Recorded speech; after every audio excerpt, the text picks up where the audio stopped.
नमस्कार, आप सभी को विशेषकर आज के दिन के लिए शुभकामनाएँ। और आज का दिन बिल्कुल हम सब के लिए विशेष है। और जब हम किसी के आदर्शों को फॉलो करते हैं और उन्हें समझते हैं और कुछ जानने की, कुछ समझने की कोशिश करते हैं, तो वाक़ई में सब कुछ बहुत बेहतर हो जाता है। महावीर त्रयोदशी की शुभकामनाएँ आप सभी को जो गोल्ड परिवार से जुड़े हैं। आकाशवाणी का गोल्ड परिवार हमेशा आपके साथ होता है। और आज हमारे साथ स्टूडियो में है डॉक्टर इंदु जैन।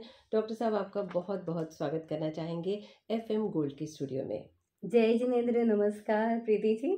और मैं भी सभी को भगवान महावीर जन कल्याणक महामहोत्सव की शुभकामनाएं देती हूँ, महावीर त्रयोदशी की शुभकामनाएं देती हूँ। जी, इससे पहले कि हम और बातें करें, मैं अपने सुनने वालों को ज़रूर बताना चाहूँगी, आप लेखिका हैं, मोटिवेशनल स्पीकर हैं और विदुषी रत्न से सम्मानित हैं, जैन प्रतिनिधि हैं और साथ ही साथ ये कहें कि शाकाहार की प्रचारक हैं, तो अतिशयोक्ति ना होगी। और इतने सारे काम आपने किए और आप आगे बढ़ रही हैं। एक विचार को लेकर जब हम आगे बढ़ते हैं, तो कुछ ज़िंदगी में हासिल करने की जो तमन्ना होती है ना, वो बिल्कुल होती है इंदु जी। और जब हम जैन धर्म की बात करते हैं, तो जैन धर्म में कितने तीर्थंकर हुए? प्रीति जी, जैन धर्म में 24 तीर्थंकर हुए हैं और जैन धर्म जो है वो अनादि निधन है। भूत, वर्तमान और भविष्य सदैव जैन धर्म में 24 तीर्थंकरों की परंपरा है। मतलब पहले भी 24 तीर्थंकर हो चुके हैं, जी। वर्तमान में भी हैं और भविष्य में भी होंगे, इसका स्पष्ट उल्लेख मिलता है। तो वर्तमान समय के 24 तीर्थंकर जो हैं, भगवान आदिनाथ, तीर्थंकर आदिनाथ ऋषभ देव से ये परंपरा शुरू होती है। वो प्रथम तीर्थंकर रहे और उनके जो पुत्र, ज्येष्ठ पुत्र थे भरत, चक्रवर्ती भरत, उनके नाम पर इस देश का नाम भारत पड़ा। और उन्होंने अपनी ब्राह्मी सुंदरी 2 पुत्रियों को अंक कला और अक्षर कला सिखाई। ब्राह्मी को अक्षर कला सिखाई, जिससे अभी सभी लिपियां, जो देवनागरी लिपि वगैरह, जितनी भी गुरुमुखी लिपि ये सब लिखी जाती हैं, उनका जन्म हुआ। वो ब्राह्मी लिपि उसकी माँ है। और सुंदरी को अंक कला सिखाई, यानी गणित कला सिखाई। और उन्होंने साथ साथ जो पहले कल्प वृक्ष होते थे, उसके बाद जब मनुष्य कल्प वृक्ष की शक्तियां क्षीण होने लगी, तो मनुष्य को ये था कि जीवन यापन कैसे करें। तो भगवान आदिनाथ जो थे, उन्होंने असी मसी कृषि, विद्या, वाणिज्य और शिल्प, यानी सैनिक कर्म, लेखन कला, खेती करना, ज्ञान प्राप्त करना और व्यापार करना और मूर्तियों, भवनों आदि का निर्माण करना, ये सारी कलाएं सिखाई, ताकि जो मनुष्य है वो अपना जीवन यापन कर सके। तो आदिनाथ ऋषभ देव से, प्रथम तीर्थंकर से परंपरा शुरू होती है। 23 तीर्थंकर तक हुए, उसके बाद 24वें तीर्थंकर यानी वर्तमान समय के अंतिम तीर्थंकर भगवान महावीर थे। और भगवान महावीर ने फिर इस परंपरा को आगे बढ़ाया, इसका प्रवर्तन किया और जैन धर्म में जो भी बातें या सिद्धांत बताई गई हैं, उनका प्रचार प्रसार किया। आपने इतनी सारी बातें बताई और मुझे ऐसा लग रहा है कि उनका जन्म कब हुआ, कहाँ हुआ, ये जानने की एक अंदर से इच्छा है और मुझे लगता है हमारे श्रोताओं को भी होगी। और इंदु जी ने इतना ज्ञान अर्जित किया है, इतना कुछ पढ़ा है, इतना कुछ जाना है, इतना कुछ सीखा है, तो आज ये बातें जानना बहुत ज़रूरी हो जाता है। आपसे क्या कहना चाहेंगी? बिल्कुल प्रीति जी, मैं निश्चित रूप से ये बताना चाहूँगी कि हम लोग उस धरा पर हैं जहाँ पर ऐसे तीर्थंकर का जन्म हुआ। और भारत में आपने देखा होगा कितनी सारी परंपराएं हैं। हर जो महान विभूतियां हैं, उन्होंने भारत की धरा पर ही जन्म लिया। तो आज से लगभग 2622 वर्ष पहले भारत के प्रथम गणतंत्र, हमेशा लोकतंत्र की व्यवस्था भारत में नहीं रही है, हमेशा प्रजातंत्र की व्यवस्था रही है।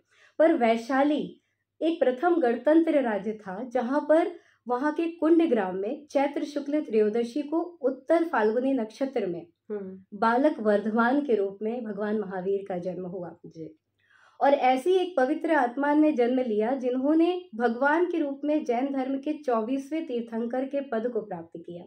और एक बहुत ही अच्छी बात मैं आपको बताना चाहूंगी, रामधारी सिंह दिनकर जी ने लिखा है, उनके जो जन्म स्थान है उसके विषय में लिखा है, वैशाली जन का प्रतिपालक, गण का आदि विधाता, जिसे ढूंढता आज देश उस प्रजातंत्र की माता। प्रजातंत्र शब्द आया है यहाँ। रुको एक क्षण पथिक यहाँ, मिट्टी को शीश नवाओ, सिद्धियों की समाधि पर फूल चढ़ाते जाओ। क्या बात, बहुत खूब। इंदु जी, सुख दुख आनंद कष्ट ये मनुष्य के साथ लगा रहता है। जी जी और सारी चीजें इसी धरती पर सबको मिलती है।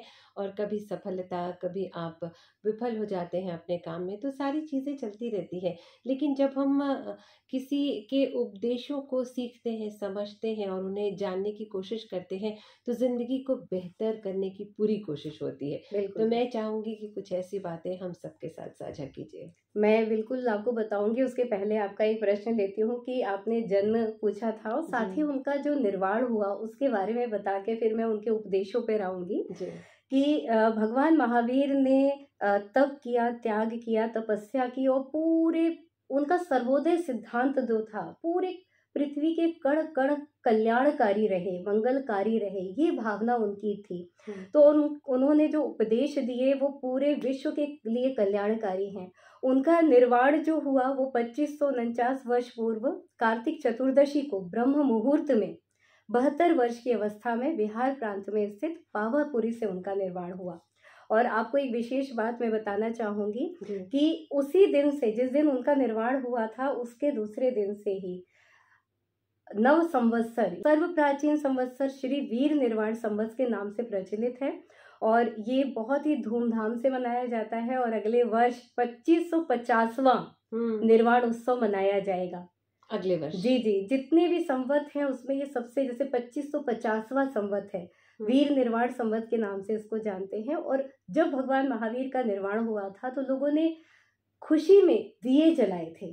तो इसी उपलक्ष्य में हम लोग दीपावली पर्व भी मनाते हैं। अच्छा जी, ये चलिए, कुछ बहुत विशेष जानकारी महत्वपूर्ण रहती बात है जो आपने जो बताई। जरूर जी श्रोताओं तक पहुंचनी चाहिए। जी जी जी, हम उपदेशों का जिक्र कर रहे जी थे। जी मैं चाहूंगी कि क्योंकि जब हम कोई चीज समझते हैं और उस पे चलने की कोशिश करते हैं तो जिंदगी बहुत बेहतर हो जाती है। बिल्कुल। और उनकी सीख हमारी जिंदगी को वाकई में बेहतर कर देती है।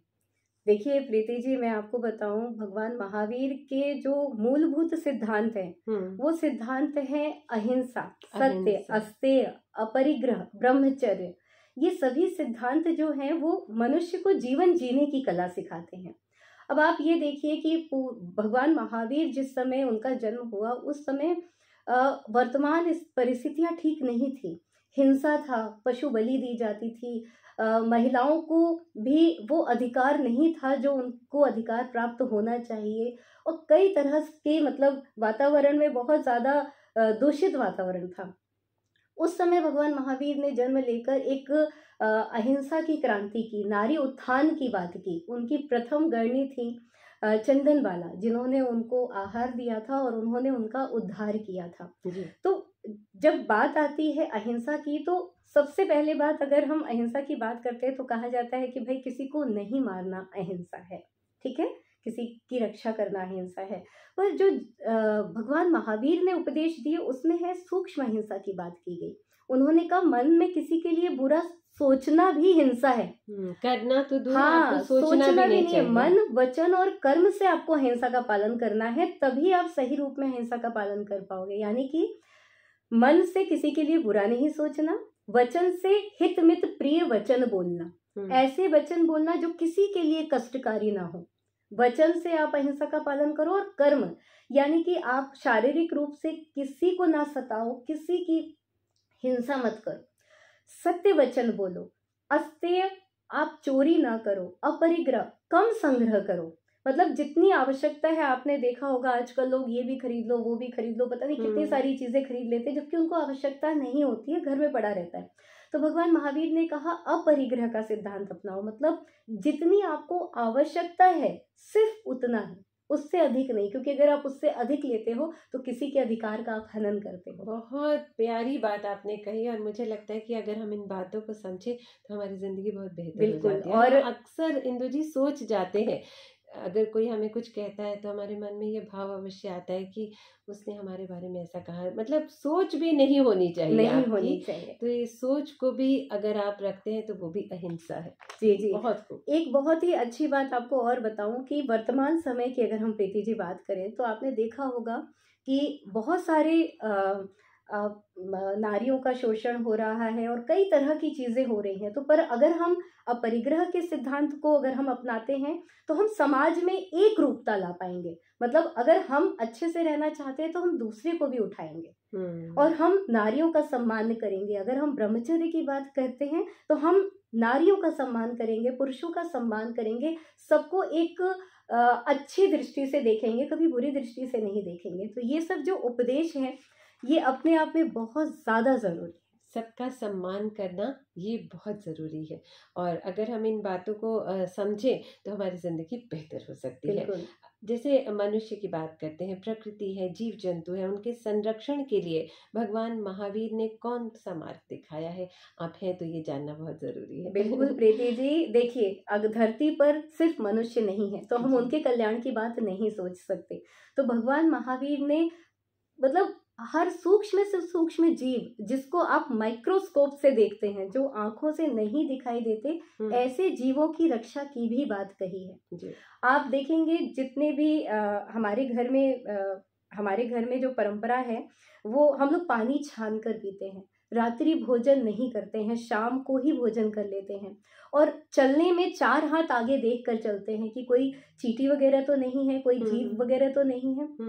भगवान महावीर ने कहा कि पृथ्वी, जल, वायु, वनस्पति और सूक्ष्म सूक्ष्म जीवों की भी रक्षा करना मनुष्य का ही कर्तव्य है। भगवान महावीर ने कहा सव्वे जीवा वे इच्छन्ति जीव्योम न मरित जिंदु, अर्थात संसार के समस्त प्राणी जो हैं वो सुखपूर्वक जीना चाहते हैं, मरना कोई भी नहीं चाहता। तो सभी को अपना जीवन प्यारा है तो हम उसको जीवन जीने दें, हम क्यों उसके जीवन का हरण करें। कहा जाता है जगत में जीव कितने हैं, किसी को अन्न मत लेखो, सभी को प्राण प्यारे हैं, किसी पर जाल मत फेंको। भगवान महावीर की अहिंसा यही बताती है, किसी को कुछ दे नहीं सकते तो केवल प्यार से देखो, तो केवल प्यार से देखो, केवल प्यार से देखो। ये बहुत प्यारी बात है, और मुझे ऐसा लगता है कि अगर हम यही थोड़ा सा सोच लें तो जो भी परेशानियां, जो भी दिक्कतें हैं, वो सारी अपने आप दूर हो जाएंगी। मैं चाहूँगी कि चलते चलते हमारे श्रोताओं के लिए कुछ ऐसा कहें, जैसे हम कहते हैं कि विश्व शांति के लिए भगवान महावीर ने एक राह दिखाई है, ऐसी कोई बात हमारे श्रोताओं के लिए चलते चलते। अगर मैं बताऊं प्रीति जी, अनेकांतवाद का सिद्धांत अगर पूरे विश्व का हर व्यक्ति अपना ले, वो करता तो है अनेकांतवाद के सिद्धांत पर कहीं ना कहीं चलता है, क्योंकि बिना अनेकांतवाद के सिद्धांत के व्यक्ति सरवाइव ही नहीं कर सकता, अपने परिवार के साथ नहीं रह सकता, देश समाज किसी के साथ नहीं रह सकता।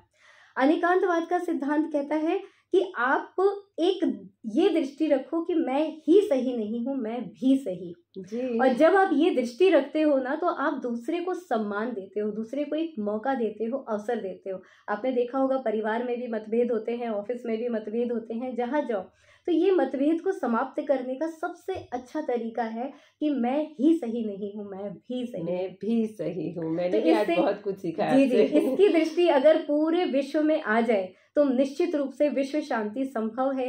ये जितने भी भ्रष्टाचार, अनैतिक व्यवहार या हिंसा और लड़ाई झगड़े हो रहे हैं, ये सब खत्म हो जाएंगे, क्योंकि किसी को यहाँ से कुछ भी लेकर नहीं जाना है। खाली हाथ आए हैं, खाली हाथ जाना है। बस एक चीज हमारे साथ जाती है, वो है हमारे कर्म। और भगवान महावीर ने यही कहा कि आप भक्त नहीं, आप भगवान बनने की चेष्टा करो। आपके अंदर परमात्मा है, आप तप, त्याग, साधना, तपस्या से खुद भगवान बन सकते हो, मोक्ष को प्राप्त कर सकते हो। कितनी बड़ी बात है प्रीति जी कि भगवान महावीर ने कहा कि मेरे भरोसे मत रहो, मैं तुम्हारा कल्याण करने नहीं आऊंगा, मैंने अपने जीवन का कल्याण किया, तुम्हें अपना कल्याण करना है। तो इसीलिए हमारे यहाँ जो पूजा भी होती है ना, हम लोग जब पूजा अभिषेक सब करते हैं, जन्मोत्सव मनाते हैं, रोज जो पूजा करते हैं, उसमें यही भावना भाते हैं कि हमें आपके गुण मिले, हम आपके जो आपने गुणों की प्राप्ति की, तप, त्याग, संयम किया, वो हम भी कर पाए। हम कभी भी ये कामना नहीं करते कि हमें घर मिल जाए, गाड़ी मिल जाए, बंगला मिल जाए, ये आकांक्षा बिल्कुल भी नहीं होती हमारी सारी पूजा में और हमारे मन में। हम लोग यही भावना बाते हैं कि जितने भी हमारे 24 जो तीर्थंकर हुए हैं भगवान आदिनाथ से महावीर, उनके गुणों को हम प्राप्त करें और हम भी एक दिन मोक्ष पद को प्राप्त करें। क्या बात है, उनके गुणों को प्राप्त करें, और ये बहुत ही महत्वपूर्ण बात है इंदु जी। और इतनी अच्छी बात के साथ आपको बहुत बहुत धन्यवाद करना चाहेंगे कि आज के विशेष दिन आपने समय निकाला और इतनी बेहतर बातें हमारे श्रोताओं तक पहुंचाई। इंदु जी, बहुत बहुत शुक्रिया। और चलते चलते पुनः महावीर त्रयोदशी की ढेर सारी शुभकामनाएं आप सभी को, और इंदु जी आपको भी। धन्यवाद प्रीति जी, हमारी तरफ से भी महावीर त्रयोदशी की ढेर सारी शुभकामनाएं।